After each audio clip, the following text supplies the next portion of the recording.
Are you tired of watching your health seemingly disappear in a blink of an eye? Fighting enemies that feel impossible to destroy, or getting melted from across the map? Do you want to transform your typical poor man's hangar into a war robot savant in just a few days without dropping a dime? Well, you've come to the right place. Now, before we begin, I want to make a few things clear. As a free-to-play War Robots gamer, I realize how daunting it can be for both newcomers and veterans alike to try and make some progress in the game. There's plenty of systems that can be confusing, and it doesn't help that with every new update, there's new busted weapons and robots, revamps and nerfs of old ones that can make those obsolete, as well as new currencies, because we definitely need more of those. So I made this. A series of videos that will help guide you on your War Robots journey. I'll be starting at the beginning, leveling up to 30, and we'll be giving a free-to-play basics rundown on most systems in here since some of them deserve a video of their own. Of course, I'll also include the fastest way to get upgrades for your hangar as free-to-play. You're welcome to correct me if I'm wrong on any of this in the comments below, and if you think you've already mastered everything here, I would stick around at least for the beginning. There's been a new feature in the game's most recent update that's a bit of a game changer.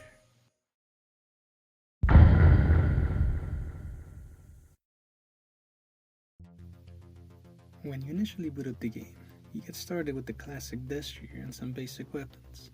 The tutorial is pretty straightforward, teaches you the basics, and for the most part, you'll want to do what it tells you to do, except for one thing. You've probably already bought the first one, but you do not want to buy more, especially if you're barely getting started. Why?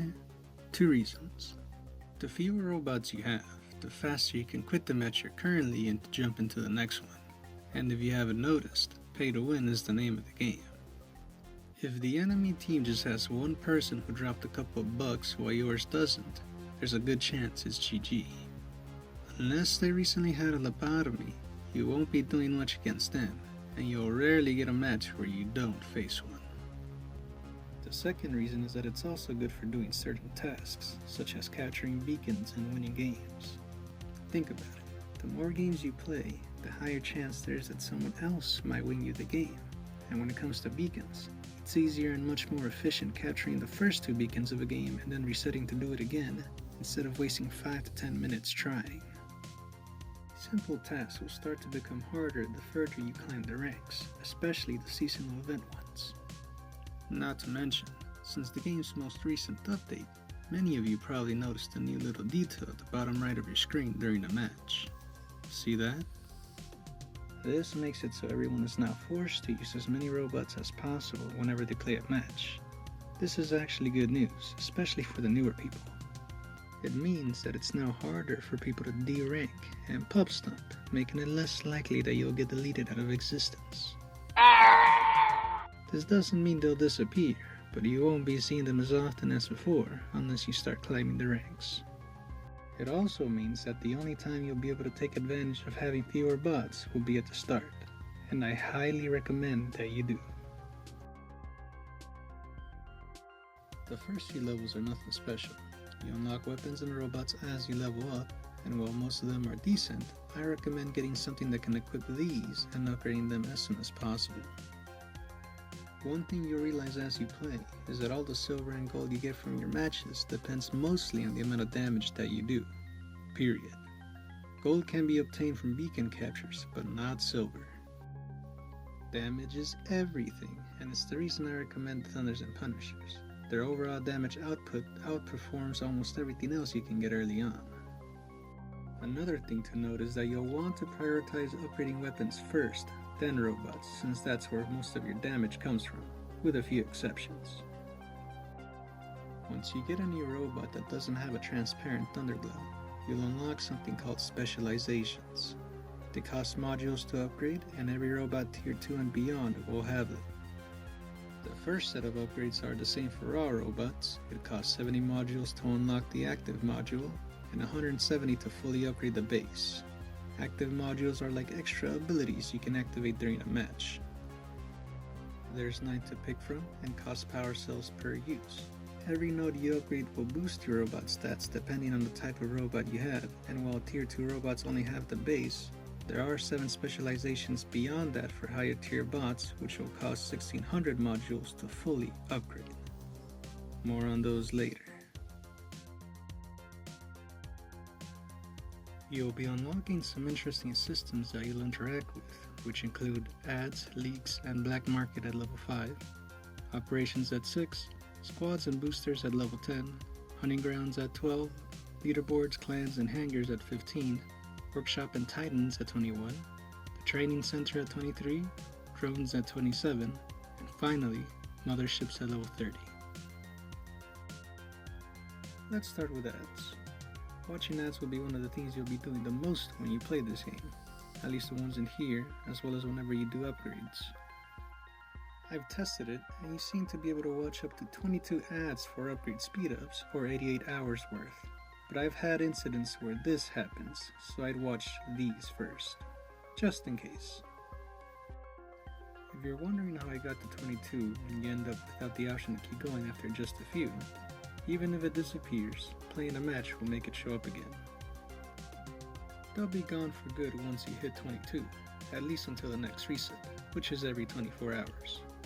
There's also a supply chest that's on the same reset timer with decent rewards, though it can be a bit inconsistent. Leagues is just a ranking system in the game. Rankings are as follows: Recruit, Private, Bronze, Silver, Gold, Diamond, Expert, Master, and finally, Champion. You unlock first time rewards whenever you rank up a league. There are chests that can be unlocked by getting honor points. You get honor points by playing games. The better you do compared to your team, the more you get. The rewards from the chests are nothing special. Helpful, but not something to grind for since you'll unlock them naturally as you play the game anyways. Here's a list of the current league rewards, if you're interested.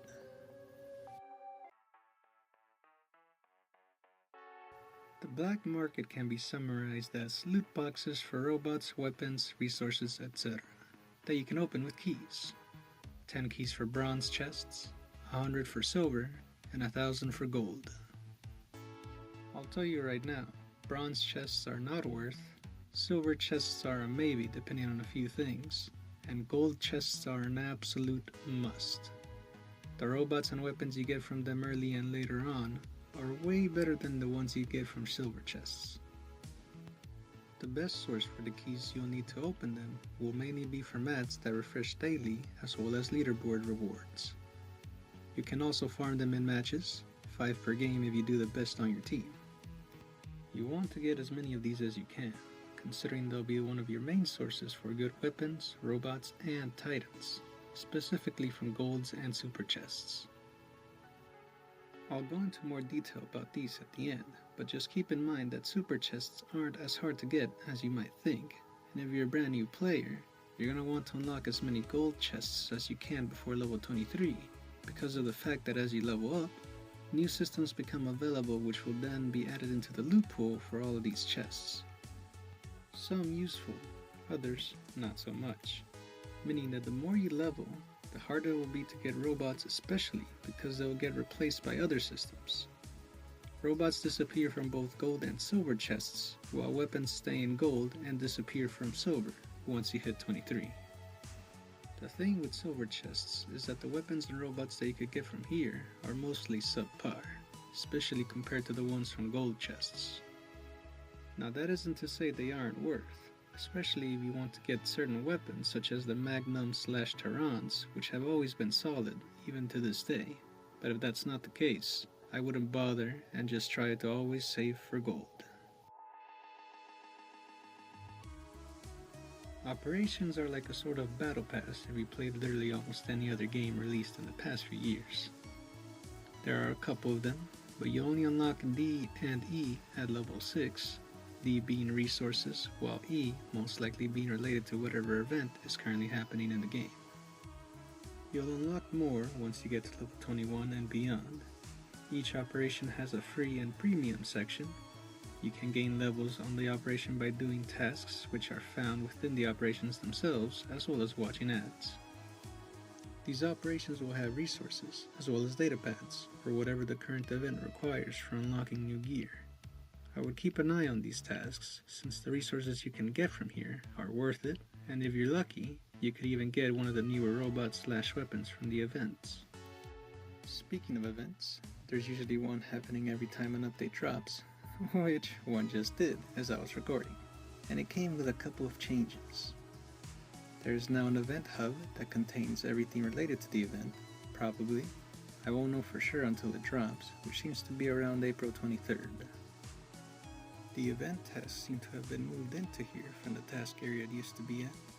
It still seems to be the same place to open up data pads, and there's some daily rewards that go along with it. Here's the thing.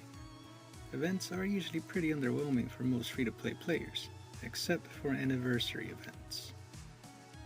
Last year, everyone got an ultimate destrier for free, so this year, similar things might be happening as well. I would highly recommend making sure you don't miss this one, considering how good last year's was. Also, if anyone is concerned, I'll be touching up on the new things this new update will bring to some of the systems that are coming up soon. When it comes to events, there's not much else to say about them, other than good luck. Squads are pretty much how you can play with your buddies and with your clan. You get tasks from time to time that requires you to squad up to complete them, so keep that in mind. You'll also now be able to create your own custom games to play with and or against other players, but you won't get any rewards from playing one like you would from playing a normal match. There's a separate hangar option if you want to try some of the robots available, and you can make a custom game on your own to do it. Boosters are self-explanatory. They can boost how much damage, health, or resources you get in a match depending on which ones you have active. They're usually one-time use per battle, and while useful, they won't be something you care about too much since they don't affect matches as much as they used to. Clan tasks are a decent source if the clan's leveled up, as well as operations and leaderboards. Next, we have the Hunting Grounds. It's War Robot's version of a PvE mode, and I highly suggest attempting them whenever you can, considering the resources you get from here are pretty damn good. There are 5 levels, and they get significantly harder the farther you go, though there is no harm in trying again even if you fail. The only thing you'll lose is your time, and you can retry them as many times as you want. Levels 3 and above will have 2 stages and require you to have 2 hangars, meaning that in order to get the rewards, you'll need to complete both stages with the same rank using 2 separate hangars. The levels change weekly, so there might be different tasks or a map change when the switch happens. As of right now, one thing that doesn't change is the rewards. It's very possible that this won't be the case in the future. I'll be skipping clans for now, for reasons that will be clear later. All I'll say is that you'll want to join one as soon as you can. Leaderboards aren't the traditional leaderboards you might be thinking about. Here, they're like mini events. There's usually always one happening. They last for a couple of days and vary in what you need to do to climb them, ranging from upgrades to opening data pads. It'll be pretty clear which ones you'll actually be able to get far in, while others you'll probably want to avoid doing, but they do contain some decent rewards. Weapon components, robots, boosters, resources, as well as ultimate weapons. They sometimes pop up usually near the end of a seasonal event, which is how I got my first one. That doesn't mean they're easy to get, and you'd have to know life the game to get them. I'll talk more about ultimate weapons and robots in another video since they're kind of special in and of themselves. So for now, let's move on to hangars. They're pretty straightforward, expanding the amount of robots that you can pick from in a match by 5, as well as an additional Titan slot. Cost 1,000 gold per extra hangar, and you can have up to 5 total. You'll really only want to get another one for the hunting grounds, since there's no real reason to have more, aside from what I've already said. You used to want a new one as a way to de-rank, since before the most recent update, if you had a hangar with only 1 robot, which would always be empty whenever you bought a new one, you could just spawn it in, lose it, then leave the match. How do I know this? Well, that's not important. What matters is that once you start getting to the higher levels, things get a bit more interesting since the next two systems you unlock at level 21 will be big. Some might even say the biggest. Titans and the Workshop. Before I jump into this, I want to explain the concept of tiers. You've probably noticed these glowing colors behind almost everything you've seen in-game. Tiers are just another way of distinguishing the level of quality of certain items. There are 4 tiers. Tier 1 is transparent, Tier 2 is light blue, Tier 3 is purple, and Tier 4 is gold. Usually, the higher the tier, the better, though that isn't always the case. From here on out, I'll be talking about them more often since we're getting to the endgame, as well as daily events. They pop up the moment you log in after the daily reset, and can range from being mildly useful to holy, okay, now we're talking. You'll want to wait for these events before doing any big upgrades since they can potentially save you a ton of time and resources, which as a free-to-play gamer, you'll definitely want to take advantage of. Now, to Titans. Titans are unlocked at level 21, and they are massive robots with an insane amount of HP, weapons that do a lot of damage, and will be what most games end with. Titans can have 2 different types of weapon slots, Alpha and Beta, with Alpha being the superior slot. There's a decent amount of them, as well as Ultimate Titan/Titan weapons, because why not? The currency for upgrading them is Platinum, which isn't the hardest thing to get, but it ain't the easiest either. Titans can be upgraded to level 150, 200 for Ultimate Titans, while both normal and Ultimate Titan weapons can only go up to level 25. Best way to farm Plat is from the weekly hunting grounds, rewards from League chests, Platinum tasks, and supply chests. You can get Titan weapons from gold chests, and Titans from super chests only. You can also buy them, though I wouldn't recommend it since you'll want to save all the plat you get for upgrades. Not too long ago, I upgraded my Titan weaponry since there was a daily event of 20% off on Titan related upgrades. If my math is mathing, to fully upgrade Tier 3 and 4 Titan weapons normally, it would be 1,000 plat for Tier 3 and 1,250 plat for Tier 4. I spent 2,000 on these two and 800 plat on a Grom, so I would wait for daily events before doing any upgrades on them. It also seems there is no price increase between Alpha and Beta weapons either, as a little FYI.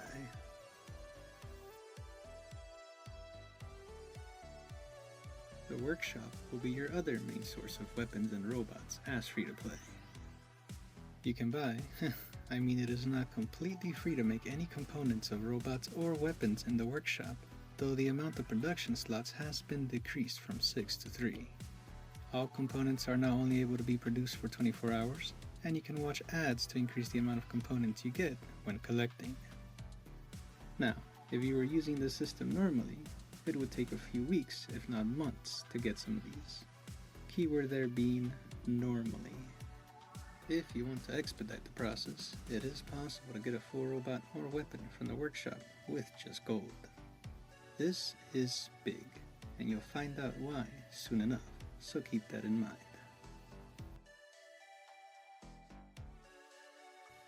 You'll unlock pilots in the training center at level 23.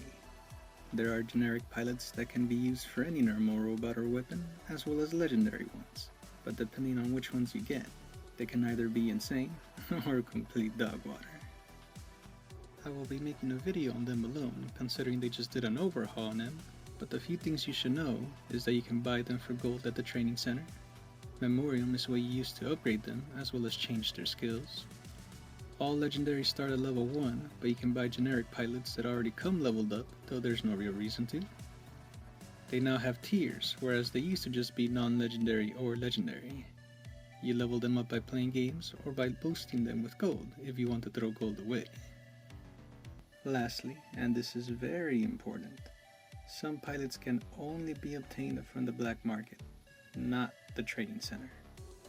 There is a list you can check if you tap on legendary pilots, so make sure you check it before you drop a bunch of gold during the daily legendaries pilot event, trying to get a specific pilot, only to then realize after dropping hundreds if not thousands of gold that it was never available from there in the first place, getting it from the black market instead, only to have it then change in the next update to be in the training center, because why not?